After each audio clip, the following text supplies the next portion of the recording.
Hello everyone, I am सुगम। Welcome back. तो कैसे हो आप सब? आई होप आप सब अच्छे होंगे। स्वागत है आप सभी का आपके अपने एसपी स्टडी यूट्यूब चैनल पर। तो गाइस, आज हम आपके लिए लेकर आए हैं जो आपका व्यवसाय अध्ययन है उसका आज हम जो आपका 2023 में आपका बोर्ड एग्जाम हुआ था उस पेपर का आपको इस वीडियो में फुल सॉल्यूशन मिलने वाला है। तो देखिएगा, जैसा कि मैंने आपको बता दिया है कि जो आपके अतलग उत्तरीय प्रश्न और बहुविकल्पीय प्रश्न व्यवसाय अध्ययन का जो आपका पेपर हुआ था 2023 में, तो उसके मैंने आपको बहुविकल्पीय प्रश्न और अतलग उत्तरीय प्रश्न कवर करा दिए हैं। आपके बचे थे लघु उत्तरीय प्रश्न और विषय उत्तरीय प्रश्न, उनके आंसर मैंने आपको नहीं बताए थे। तो देख लीजिए, 2023 में आपका जो व्यवसाय अध्ययन का पेपर हुआ था उसमें आपके लघु उत्तरीय प्रश्न कौन कौन से थे, जितने भी आपके क्वेश्चन थे सारे क्वेश्चंस के आंसर सहित यहाँ पर आपको बताया जाएगा। ठीक है, इसके बाद जो आपकी वीडियो आने वाली है उस वीडियो में आपको 5 ईयर्स के जो आपके प्रीवियस ईयर क्वेश्चन है, प्रीवियस ईयर जो क्वेश्चन पेपर है वो मैं आपको देने वाली हूँ। तो उस वीडियो को आप सभी स्टूडेंट्स देखें जिनके पास भी अध्ययन जो आपका व्यवसाय अध्ययन है वो सब्जेक्ट अगर आपके पास है तो आप उस वीडियो को ज़रूर देखें, बहुत ही हेल्पफुल होगी वो वीडियो आपके लिए। ठीक है, तो देखिए, ये आया था आपका लघु उत्तरीय प्रश्न जो आपका शॉर्ट आंसर टाइप क्वेश्चन थे। उसमें आपका पहला जो प्रश्न है वो ये आया था। प्रश्न को पढ़िए कि प्रबंध विज्ञान एवं कला दोनों है, व्याख्या कीजिए। प्रबंध विज्ञान एवं कला यानी जो प्रबंध है वो विज्ञान और कला दोनों है, कैसे है ये आपको बताना है। ये क्वेश्चन में पूछा गया है। तो देख लीजिए, इसका आंसर थोड़ा बड़ा है तो पूरा मैं आपको समझाऊंगी। अगर इस बार के बोर्ड एग्जाम में ये आपका विस्तृत में रखा जाए तब भी आपको, अगर आप इतना जो मैं बताने जा रही हूँ उतना अगर आप लिखते हो तो पूरा आपका हो जाएगा, फुल मार्क्स आपको मिलेंगे। ठीक है, तो थोड़ा बड़ा करके ही मैंने यहाँ पर आपको बताया है। तो आंसर देख लीजिए क्या होगा इसका। तो प्रबंधन को कला और विज्ञान के रूप में माना जाता है। प्रबंधन कला वहीं से शुरू होती है जहाँ प्रबंधन का विज्ञान प्रबंधन को पूर्ण बनाने के लिए रुक जाता है। ठीक है, किसी भी अन्य अभ्यास की तरह चाहे इंजीनियर, अकाउंटेंसी, कानून या चिकित्सा, प्रबंध एक कला है। प्रबंधन ज्ञान का कलात्मक अनुप्रयोग स्पष्ट है। इसके बाद आप लिखोगे, देख लीजिए, इसके बाद आपको इसके आंसर में लिखना, यह समझा जाता है कि प्रबंधन किसी स्थिति की वास्तविकताओं के प्रकाश में चीज़ों को कलात्मक रूप से कर रहा है, लेकिन आधुनिक प्रबंधक अपने कार्यस्थल, इसके बाद आप लिखोगे, देख लीजिए, हाँ, कार्यस्थल पर प्रबंधन के ज्ञान, विधियों, अवधारणाओं, सिद्धांतों आदि का उपयोग करके बेहतर कर सकता है। ठीक है, प्रबंधन से संबंधित इस ज्ञान, विधियों, अवधारणाओं, सिद्धांतों को एक विज्ञान के रूप में माना जा सकता है। यह सवाल उठता है कि प्रबंधन एक कला है या फिर विज्ञान या फिर दोनों। अब आप यहाँ पर समझिए, हाँ, तो अब आप यहाँ पर समझिए कि विज्ञान है, कला है या फिर दोनों है। ठीक है, उसका आंसर यहाँ पर बताया जा रहा है। तो प्रभावी ढंग से प्रबंधन करने के लिए किसी के पास न केवल नेतृत्व करने की आवश्यक क्षमताएं होनी चाहिए बल्कि समय, अनुभव और अभ्यास के माध्यम से हासिल किए गए महत्वपूर्ण कौशल का एक सेट भी होना चाहिए। ठीक है, प्रबंधन की कला प्रबंधन की एक व्यक्तिगत रचनात्मक विशेषता है जो अक्सर शिक्षा, प्रशिक्षण, अनुभव से समृद्ध होती है। इसके बाद देख लीजिए, ये आपको ध्यान में रखना है कि प्रबंधन की कला में अराजक भावों से, ठीक है, भावों से निर्मित एक व्यवस्थित संपूर्ण की दृष्टि की अवधारणा और इस दृष्टि का संचार और उपलब्धि शामिल है। ठीक है, प्रबंध कला की कला है। अब यहाँ पर देखिए, प्रबंध क्या है? कला की कला है, क्योंकि यह मानव प्रतिभा का आयोजन और उपयोग करता है। इसके बाद देख लीजिए, आप हेडिंग डालोगे, इसके बाद आपको यहाँ पर हेडिंग डाली है कि प्रबंधन में कला के तत्व। तो प्रबंधन में कला के तत्व कौन कौन से हैं? पहला है व्यवहारिक ज्ञान एंड दूसरा है व्यक्तिगत कुशलता, तीसरा है रचनात्मक, इसके बाद है अभ्यास से सिद्धि एंड नेक्स्ट यहाँ पर है लक्ष्य उन्मुखी। क्लियर। अब यहाँ पर देख लीजिए लघुत्तरीय प्रश्न पेपर उठाकर देखना, ये प्रश्न आपका आया था। अब 2023 के बोर्ड एग्जाम का जो आपका पेपर है उसका यहाँ पर आपको फुल सॉल्यूशन दिया जा रहा है। ठीक है। अब देखिए नियोजन की सीमाएं लिखिए, ये आपका क्वेश्चन था। जो सेकंड क्वेश्चन था लघुत्तरीय प्रश्न वो ये आया था कि नियोजन की सीमाएं आपको बतानी थी। तो देख लीजिए नियोजन की सीमाएं किस तरह से आपको लिखनी थी। फर्स्ट हेडिंग आपकी पड़ती नियोजन की सीमाएं। ओके, फिर इसमें आपको लिखना था कि नियोजन की प्रभावशीलता कभी कभी बाहरी कारकों के कारण सीमित होती है जो नियोजकों के नियंत्रण से परे होती है। बाहरी रणनीतियों की भविष्यवाणी करना बहुत मुश्किल है। युद्ध का अचानक टूटना, सरकारी नियंत्रण, प्राकृतिक कहर और अन्य कारक प्रबंधन के नियंत्रण से परे हैं। ठीक है। इतना लिखने के बाद इसके आगे देख लीजिए, इसका आंसर आपको किस तरह से लिखना था। इससे योजनाओं का निष्पादन बहुत कठिन हो जाता है। कभी कभी नियोजन अपेक्षित परिणाम प्राप्त करने में विफल रहता है। व्यवहार में नियोजन की विफलता के कई कारण हैं। अब इसके आगे देखिए, फिर आपको लिखना था कि विश्वसनीय तथ्यों और आंकड़ों की कमी हो सकती है जिन पर योजनाएं आधारित हो सकती हैं। ठीक है। इसके बाद नेक्स्ट है यदि विश्वसनीय जानकारी उपलब्ध नहीं है या यदि योजनाकार विश्वसनीय जानकारी का उपयोग करने में विफल रहता है तो नियोजन अपना मूल्य खो देती है। इस तरह से आपको इस प्रश्न का आंसर लिखना था। ये हो जाएगा इस प्रश्न का आंसर। नेक्स्ट प्रश्न पढ़िए। अगला प्रश्न आपका ये आया था। प्रश्न को देखिए कि पूंजी एवं पूंजी संरचना में अंतर लिखिए।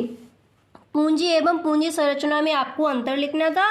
तो फर्स्ट हेडिंग आपकी पड़ेगी पूंजी। पहले आपको बताना है कि पूंजी है क्या। तो सरल शब्द में पूंजी का मतलब उस राशि या संपत्ति से होता है जो व्यवसाय में व्यवसायी या व्यवसाय के मालिक द्वारा निवेशित होती है। कंपनी इसे दो प्रकार से हासिल करती है, शेयर जारी करके तथा उधार लेकर। ठीक है। तो इस प्रकार पूंजी में मालिकों द्वारा व्यवसाय में पेश की गई नकदी या अन्य संपत्ति शामिल हो सकती है। क्लियर।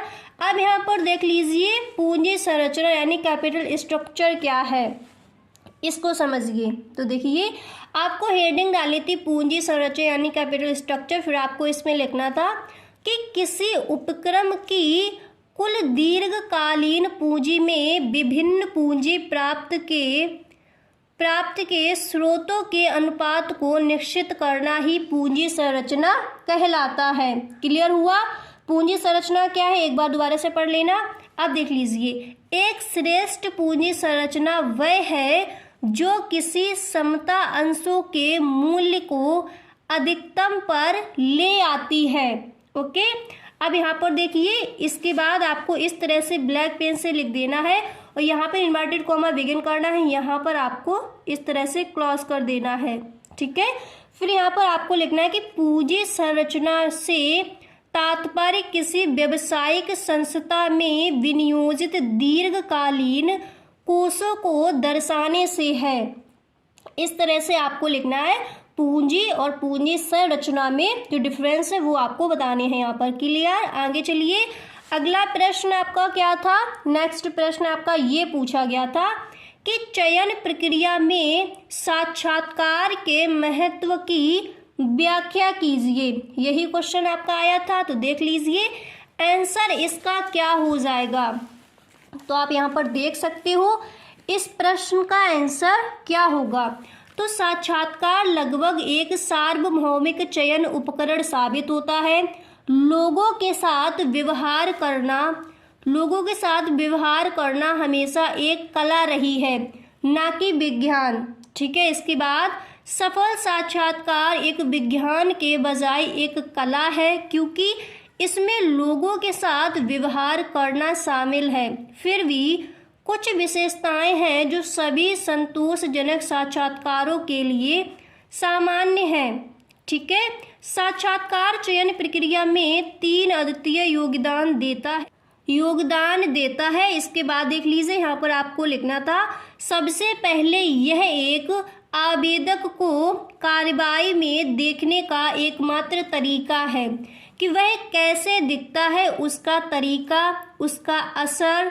ठीक है, दूसरा, यह गवाही देने का एकमात्र तरीका है कि वह कैसे बातचीत करता है और कैसे वह अपने सोचने के तरीके दूसरों पर अपने व्यक्तित्व के प्रभाव का जवाब देता है। ओके, व्यक्तित्व के प्रभाव का जवाब देता है। यहाँ पर आपको अच्छे से क्लियर हो गया जितना भी मैंने बताया इसका आंसर। चयन की प्रक्रिया में साक्षात्कार के महत्व की व्याख्या आपको अच्छे से क्लियर हो गई। इसके बाद देखिए, अगला प्रश्न आपका ये पूछा गया था। अगला प्रश्न पढ़िए। प्रश्न आपका ये आया था कि प्रबंध के सिद्धांतों की आवश्यकता किन कारणों से है, व्याख्या कीजिए। तो देख लीजिए इस प्रश्न का आंसर क्या होगा। इस प्रश्न का आंसर आपको इस तरह से लिखना था कि सार्वभौमिक प्रासंगिकता, फर्स्ट हेडिंग आपको ये डालनी थी। फिर आपको इसमें लिखना था कि प्रबंधन के सिद्धांतों से सभी प्रकार के प्रतिष्ठानों, उद्योग के साथ साथ गैर उद्योग, इसके बाद आपको लिखना था कि छोटे और बड़े निजी क्षेत्र के साथ साथ सार्वजनिक क्षेत्र, उत्पादन और साथ ही सेवा प्रभावों को रोजगार मिलने की उम्मीद है। इसके बाद हालांकि उनकी प्रयोजकता का दायरा उद्योग की प्रकृति, व्यावसायिक गतिविधि, संचालन के पैमाने आदि के साथ विविधतापूर्ण होगा। ठीक है, इसके बाद इसका आपको उदाहरण इस तरह से लिखना था। उदाहरण देख लीजिए, इसका उदाहरण क्या हो जाएगा कि एक संगठन का पूरा कार्य छोटे छोटे कार्यों में विभाजित होता है और ऐसे कार्य विभिन्न विभागों, समूहों और व्यक्तियों को सौंपे जाते हैं। कार्य विभाजन, ठीक है, कार्य विभाजन की ऐसी व्यवस्था सभी प्रकार के संगठनों में लागू होती है। क्लियर हुआ? आगे देख लीजिए अगला प्रश्न क्या है। प्रश्न को आप यहाँ पर पढ़ सकते हो। देखिए नेक्स्ट प्रश्न आपका आया था, जो 26वां क्वेश्चन था, वो आपका था कि औपचारिक एवं अनौपचारिक संगठन में अंतर लिखिए। तो देख लीजिए औपचारिक संगठन क्या है। तो औपचारिक, सबसे पहले आपको लिखना था कि औपचारिक संगठन क्या है। तो औपचारिक संगठन का अस्तित्व देश के कानून के अधीन किया जाता है जिसमें उसके उद्देश्य निर्धारित किए जाते हैं। ठीक है, आपको क्लियर हो गया कि औपचारिक क्या है। अब आप समझिए कि अनौपचारिक संगठन। अगर आप इस चैनल पर पहली बार आए हो, ठीक है, आप पहली बार आप इस वीडियो को देख रहे हो, पहली बार इस चैनल पर आए हो, तो चैनल को आप सब्सक्राइब करना ना भूलें। चैनल को सब्सक्राइब कर लें, बेल आइकन को भी प्रेस कर देना ताकि वीडियो की जो भी नोटिफिकेशन है सबसे पहले आपके पास पहुंचे। ओके, अब इसके बाद देख लीजिए, आपको यहाँ पर बताना है कि अनौपचारिक संगठन क्या है। तो अनौपचारिक संगठन को आप समझिए। तो देखिए अनौपचारिक संगठन क्या है। अनौपचारिक संगठन की स्थापना किसी कानून के अनुसार नहीं अपितु सामान्य या स्वयं ही हो जाता है। ऐसे संगठनों की स्थापना उस संगठन के सदस्यों के हितों की रक्षा के लिए की जाती है। तो आपको समझ आ गया कि औपचारिक संगठन और अनौपचारिक संगठन क्या है। दोनों में आपने अच्छे से भेद समझ लिए। इसके बाद के इतने ही आपके आए थे लघु उत्तरीय प्रश्न जो मैंने आपको बता दिए। अब देख लीजिए कि विस्तृत उत्तरीय प्रश्न कौन कौन से आपके इस बार के जो 2023 में आपका बोर्ड एग्जाम हुआ था उसमें कौन कौन से आपके क्वेश्चन आए थे व्यवसाय अध्ययन के पेपर में। तो यहाँ पर आप देख सकते हो जो आपका फर्स्ट क्वेश्चन था वो क्वेश्चन आपका ये आया था कि हेनरी फ्याल के अनुसार प्रबंध का अर्थ पूर्वानुमान लगाना और योजना बनाना, संगठन करना, आदेश देना, समन्वय करना और नियंत्रण रखना। इस कथन की व्याख्या कीजिए। इस तरह से आपका क्वेश्चन आस्क किया गया था। इसके बाद यही देखिए, पहले ये क्वेश्चन था, उसके बाद अथवा में आपसे ये क्वेश्चन पूछा गया था। कि टेलर के वैज्ञानिक प्रबंध के सिद्धांतों की व्याख्या कीजिए। आपको या फिर इसका आंसर देना था या फिर आप इसका आंसर देते, अथवा में ये आपका क्वेश्चन रखा गया था। इसी तरह से आपके 2-3 क्वेश्चन और आए थे विस्तृतीय प्रश्न में, तो मैंने आज आपको बता दिया कि विस्तृतीय प्रश्न और जो आपके लघु उत्तरीय प्रश्न थे वो आपके कौन कौन से पूछे गए थे। तो अगर आपको ये वीडियो पसंद आया है तो इस वीडियो को अपने सभी दोस्तों में एक बार आप शेयर ज़रूर कर दें। जैसा आप बोलते हो, जैसे आपकी डिमांड है उसी डिमांड पर मैं वीडियो बनाती हूँ। आपने बोला था कि आपको जो आपका व्यवसाय अध्ययन है उसका आपको फुल सॉल्यूशन चाहिए 2023 के पेपर का, तो मैंने आपको दिया। एंड जो सलोनी यादव है तो वो आप बोल रही हो कि आपको जो आपका ये विषय है व्यवसाय अध्ययन, इसके जो इम्पोर्टेंट टॉपिक हैं वो आपको चाहिए, तो वो मैं आपको नेक्स्ट वीडियो में कवर करा दूंगी। और यदि आप गए चैनल पर पहली बार आए हो तो चलकर सब्सक्राइब कर लेना, बेल आइकन का भी प्रेस कर देना ताकि वीडियो की जो भी नोटिफिकेशन हो वो सबसे पहले आपके पास पहुँचे। Okay, thank you so much.